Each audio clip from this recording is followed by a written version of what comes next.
तैयार रहिए। स्टार्ट। भारी बारिश ने पहाड़ों से लेकर मैदानी इलाकों तक जिस तरह जनजीवन अस्त व्यस्त कर रखा है, उससे नगर नियोजन और जल प्रबंधन की खामियां फिर उजागर हो गई हैं। स्टॉप। दिल्ली और मुंबई जैसे महानगरों को हर साल मानसून के दौरान समस्याओं से जूझना पड़ता है। इस बार हालात ज़्यादा विकट हैं। कई इलाके पानी में डूबने से लोगों को राहत शिविरों में रहना पड़ रहा है। हिमाचल प्रदेश, उत्तराखंड, गुजरात, हरियाणा और पंजाब में भी आफत की बारिश ने लोगों को बेहाल कर रखा है। मौसम वैज्ञानिकों का कहना है कि पहाड़ों पर पश्चिमी विक्षोभ का असर है, तो पंजाब हरियाणा में चक्रवाती परिसंचार के कारण इस बार ज़्यादा बारिश हो रही है। पहाड़ों के पानी से मैदानी इलाकों की नदियां उफान पर हैं। पैरा। यमुना का बढ़ता जल स्तर पिछले हफ्ते दिल्ली को पानी पानी कर चुका है।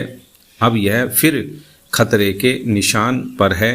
दिल्ली में इस नदी के आसपास के इलाकों पर फिर जलमग्न होने का संकट पैदा हो गया है। यह संकट बताता है कि हमारी अर्बन प्लानिंग मौसम के बदलते मिजाज के सामने कितनी लाचार है। दरअसल यह संकट प्रकृति निर्मित कम, मानव निर्मित ज़्यादा है। दिल्ली, मुंबई ही नहीं, देश के करीब करीब सभी शहरों में बारिश के आगे अर्बन प्लानिंग नाकाम साबित हो रही है। शहरों में पानी की निकासी के पर्याप्त प्रबंध नहीं है, इसलिए कुछ घंटों की भारी बारिश में ही दिल्ली से मुंबई तक और शिमला से जयपुर तक के कई इलाके पानी में डूबे नज़र आते हैं। स्टॉप। कई शहरों में झीलों, तालाबों, कुओं और बावड़ियों को पाटकर उनकी जगह बस्तियां खड़ी कर दी गईं। स्टॉप। ड्रेनेज सिस्टम पहले से ही कमज़ोर है। ऐसे में बारिश के पानी के लिए सड़कें और रिहायशी इलाके ही बचते हैं। इसमें शक नहीं कि शहरों पर आबादी का बोझ लगातार बढ़ रहा है। लोगों को बसाने के लिए नए निर्माण ज़रूरी हैं, पर साथ ही प्राकृतिक आपदाओं से शहरों को बचाने के उपाय भी ज़रूरी हैं। हमारे शहर इसी मोर्चे पर मात खा रहे हैं। स्टॉप। पहला।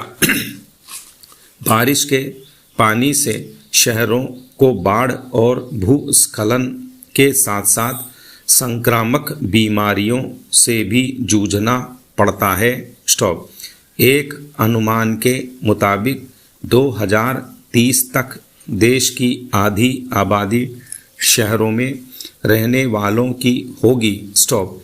इसे ध्यान में रखकर प्राकृतिक आपदाओं से शहरों को सुरक्षित रखने की योजनाएं बनाना ज़रूरी हो गया है।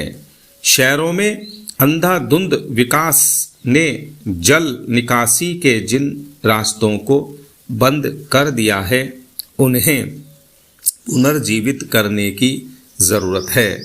पानी सिर के ऊपर से गुजरने के बाद ही जागने की प्रवृत्ति त्यागनी होगी। स्टॉप। मौसम के बदलते मिजाज के हिसाब से हमारे पास पहले से पर्याप्त तैयारी होनी चाहिए। स्टॉप। पैरा। समूची दुनिया पिछले कुछ सालों से आतंकवाद को बड़े संकट के रूप में देख रही है। इसीलिए जब तब वैश्विक संगठन आपसी विचार विमर्श के लिए जुटते हैं, तो इस संकट से जूझने पर जोर अवश्य दिया जाता है। शंघाई सहयोग संगठन SCO की पिछली माह ही दिल्ली में हुई बैठक में भी आतंकवाद से मुकाबले के लिए आपसी सहयोग बनाए रखने पर जोर दिया गया। स्टॉप। यूं तो डिजिटल भुगतान, क्षेत्रीय सुरक्षा व बहुध्रुवीय विश्व व्यवस्था को लेकर भी विचारों का दौर चला, पर प्रधानमंत्री नरेंद्र मोदी ने भी आतंकवाद को लेकर अपनी बात मजबूती से रखी। स्टॉप। प्रधानमंत्री ने न केवल आतंकवाद को पोषित करने में पाकिस्तान को आड़े हाथों लिया, बल्कि आतंकवाद के वित्त पोषण में अपने एक सहयोगी का समर्थन करने के लिए परोक्ष रूप से चीन के दोहरे चरित्र को उजागर किया। स्टॉप। भारत इन दिनों शंघाई सहयोग संगठन की अध्यक्षता कर रहा है। स्टॉप। देखा जाए तो भारत यह सदैव साफ तौर पर कहता रहा है कि उसकी सर्वोच्च प्राथमिकता जन समुदाय के हितों की सुरक्षा करना है। भारत ने स्पष्टता के साथ दर्शा दिया है कि लोगों के हित उसकी सर्वोच्च प्राथमिकता है, भले ही यूक्रेन से युद्ध के मसले पर अमेरिका सहित दूसरे पश्चिमी देश इस बात का भारत पर दबाव बनाए हुए थे कि वह रूस से नज़दीकी कम करे। इसके बावजूद भारत ने यूक्रेन से युद्ध के मामले में तटस्थ रुख अपनाया। इस बैठक में प्रधानमंत्री मोदी ने एससीओ देशों से कहा कि वे उन देशों की आलोचना करने और उन्हें बेनकाब करने में कोई नरमी न बरतें जो आतंकवाद को प्रायोजित करते हैं। सीधे तौर पर उनका इशारा पाकिस्तान की ओर था। स्टॉप। सही मायने में भारत इस बात का भी पक्षधर रहा कि आतंकवाद के मुकाबले के लिए एससीओ के प्रस्ताव का कोई मतलब तब तक नहीं होगा जब तक कि पाकिस्तान को आतंकी समूहों को पनाह देने के दुष्परिणामों से अवगत नहीं कराया जाता। भारत का रुख चीन को बेल्ट एंड रोड BRI पहल जैसी कुछ स्वहित वाली परियोजनाओं को थोपने के भी खिलाफ रहा, जबकि एससीओ के सदस्य देश इसके पक्ष में थे।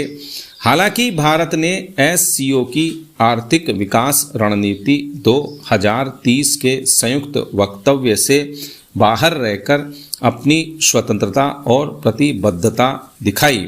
विशेषज्ञों का मानना है कि एससीओ को बहुध्रुवीय विश्व व्यवस्था का प्रतिनिधि होना चाहिए जो हर देश के हितों की रक्षा करेगा। विशेषज्ञों का विचार है कि भारत ने एससीओ को पश्चिम विरोधी मंच के रूप में अनुमति न देकर सही रुख अपनाया है। स्टॉप। दूसरी ओर चीनी विश्लेषक एससीओ को चीन विरोधी प्लेटफार्म मानते रहे हैं। चीनी मीडिया ने तो यहाँ तक कहा गया है कि चीन को नीचा दिखाने के लिए भारत ने एससीओ का मंच के रूप में इस्तेमाल किया। यह भी देखना होगा कि रूसी राष्ट्रपति ने एशिया में पश्चिमी आधिपत्य के खिलाफ मॉस्को, बीजिंग और नई दिल्ली के एक दृष्टिकोण अपनाने का विचार रखा। यह बात और है कि चीन में इसे रूस द्वारा भारत को लुभाने की कोशिश के रूप में देखा जा रहा है ताकि वह रूस से रक्षा सौदे करता रहे। इस बीच ईरान को भी एससीओ में शामिल करने से भारत का पलड़ा मजबूत होने की उम्मीद बंधी है, क्योंकि ईरान भारत का भरोसेमंद साथी है। यहाँ यह बताना ज़रूरी होगा कि G20 के अध्यक्ष के रूप में भारत सितंबर में G20 देशों के एक बड़े सम्मेलन की मेजबानी करेगा। इसमें सुरक्षा परिषद के सभी 5 सदस्य भाग ले सकते हैं।